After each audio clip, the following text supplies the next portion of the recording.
Everybody has some level of anxiety over what our AI future will look like. Somewhere between Skynet and a post-scarcity utopia, the most immediate concern for most people is that this technology will end up doing their job better than they can. So far, one side of the argument points out that big new technologies in the past have only ever made economies wealthier, and whatever jobs they replace, they end up making more, better jobs somewhere else. The other side argues that, yeah, sure, when we replaced our muscles with machinery in the past, it let us leverage our minds, which are clearly what humans have invested most of our evolutionary traits into. But if machines replace that, what else do we have left to offer?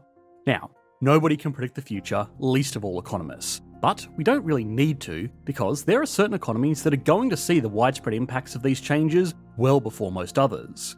In fact, they kind of already are. In places like the Philippines and Bangladesh, the threat of AI is much more imminent. A threat to jobs, to entire industries, and to the economic growth they've spent decades building. These economies have spent the last 30 years constructing entire industries around outsourced service work. Things like call centres, data entry, transcription, and basic software support. These jobs were once considered safe from automation because they required language skills, context, and that special human touch that machines just couldn't replace.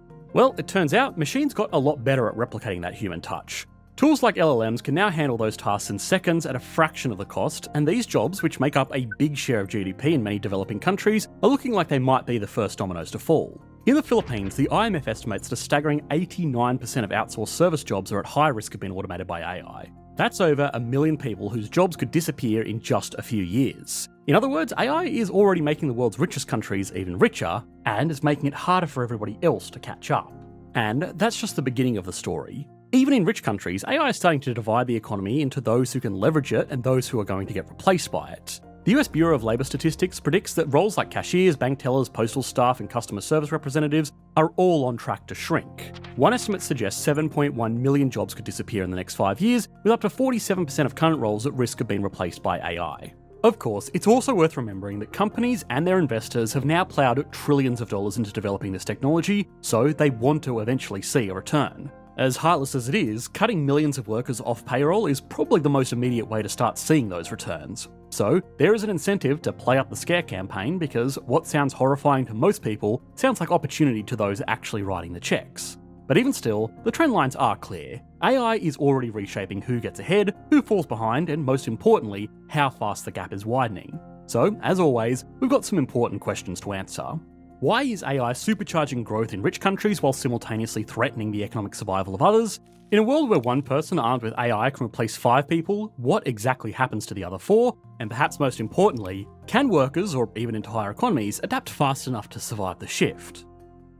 If you follow this channel, you already know that long-term investing is one of the smartest ways to grow wealth, and that consistency matters more than time. The Centre for Economic Policy Research, the US could see a 5.4% boost to GDP over the next decade thanks to AI-driven productivity gains. The UK, Germany, and South Korea aren't far behind with similar projections. Meanwhile, lower-income countries are looking at much more modest gains, closer to 2.7 to 3.5%, which would be a departure from the expectations about developing countries, well, developing faster. The Philippines is a good example. For years, it's been one of the world's premier destinations for business process outsourcing. A $37 billion industry that includes customer service, billing, transcription, and tech support. The tech sector employs more than 1.3 million people and contributes over 7% of the country's total GDP. But here's the economic nightmare scenario.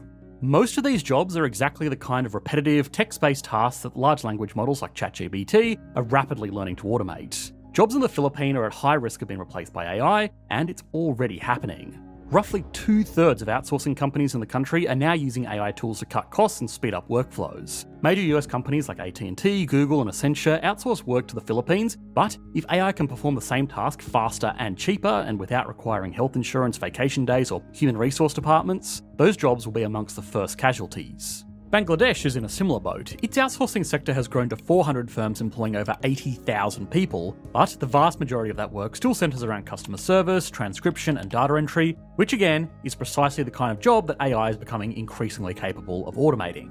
If AI can deliver the same quality of work at a better speed for significantly less money, there's simply no compelling economic reason to continue outsourcing.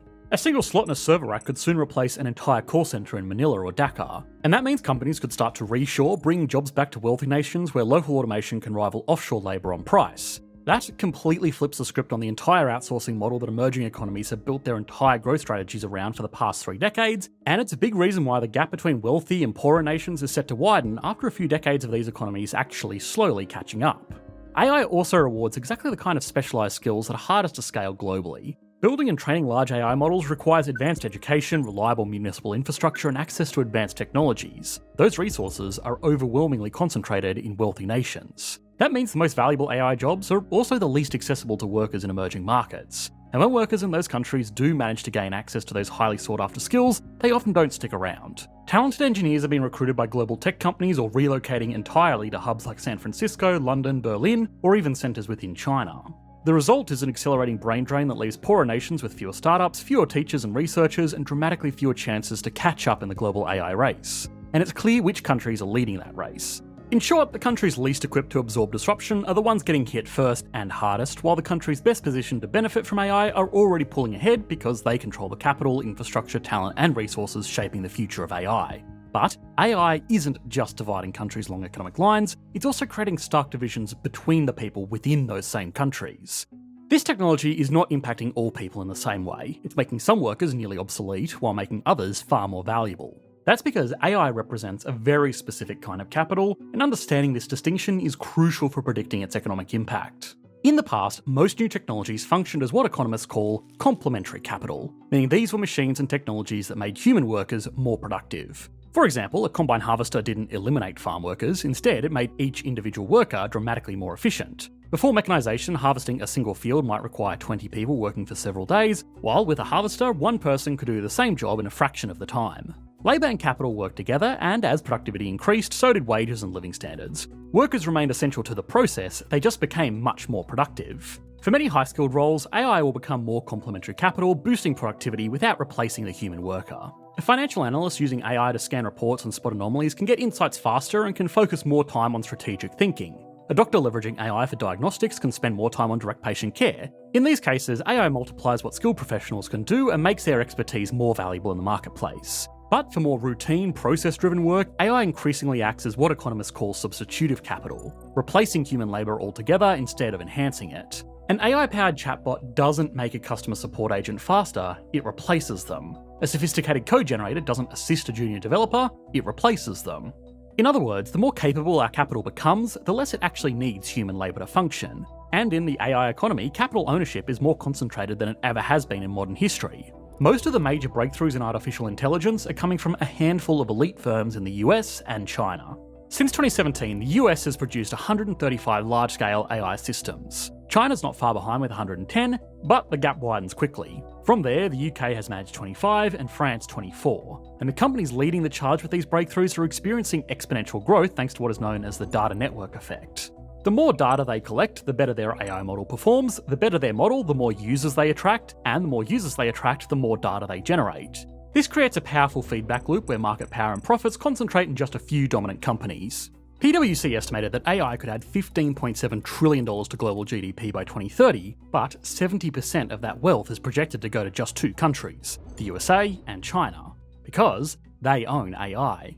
In 2024 alone, over 1,100 US-based AI companies raised major funding rounds. That's more than double all of Europe combined. IBM and Microsoft alone hold thousands of AI-related patents, giving them long-term control over everything from enterprise tools to foundational models. Smaller firms, even those in wealthy countries, are becoming increasingly dependent on licensing tools and models that they didn't build and don't control. And that extends beyond software. The physical machines that power AI, CPUs and GPUs, are overwhelmingly designed and manufactured in just 5 countries. More than 90% of that hardware comes from the US, Taiwan, China, South Korea, and Japan, and that means a tiny handful of countries don't just run AI systems, but also manufacture the foundational components that make AI possible in the first place. That's the reality of AI as capital. It primarily benefits those who already own the assets, while replacing those who don't. The more you can leverage AI as a productivity multiplier, the more economically valuable you become in the marketplace. But for workers in routine roles, especially those without access to retraining programs, the future is looking far less promising.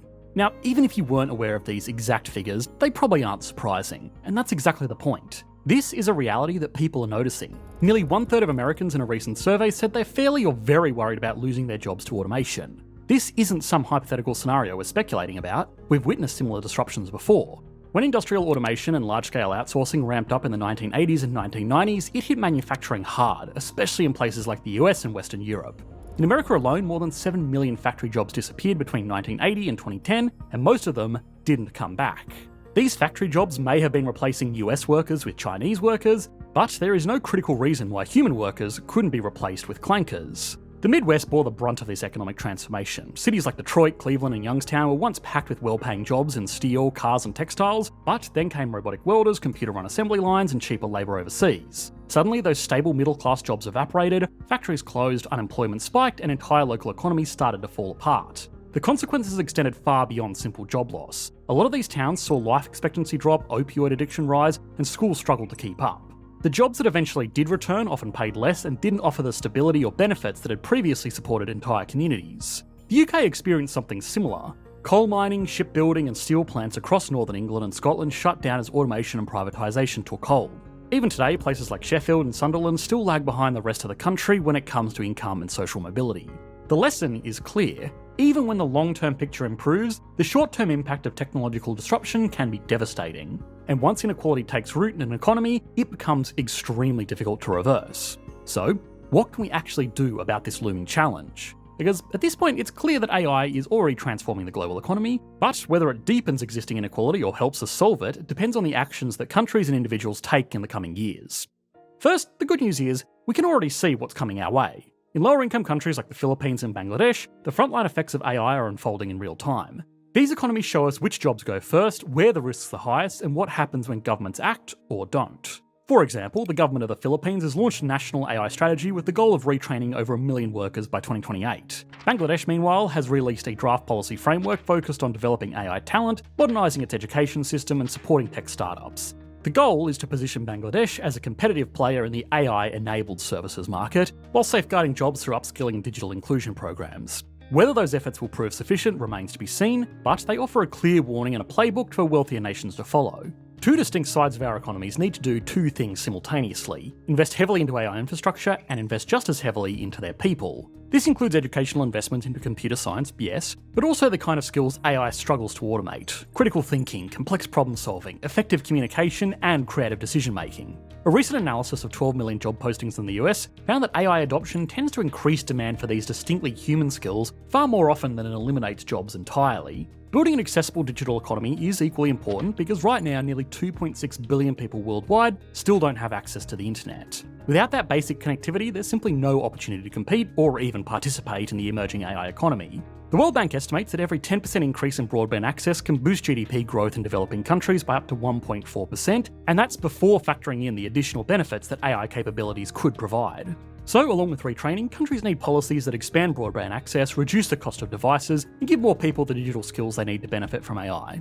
Social safety nets matter too. They function as economic buffers that give displaced workers the time and resources they need to adapt, retrain, and re-enter the labour market from a position of strength. But if AI allows businesses to grow while workers lose their income, the economy starts to hollow out. Productivity rises, but consumption falls. Innovation continues, but inequality grows, and it becomes a serious drag on overall economic growth. If we want AI to boost productivity broadly, not just corporate profits, we'll need to rethink how we design and share the value it creates, and that includes fundamental questions about who gets to build AI, who governs its development and deployment, and who ultimately benefits from the massive productivity gains it generates.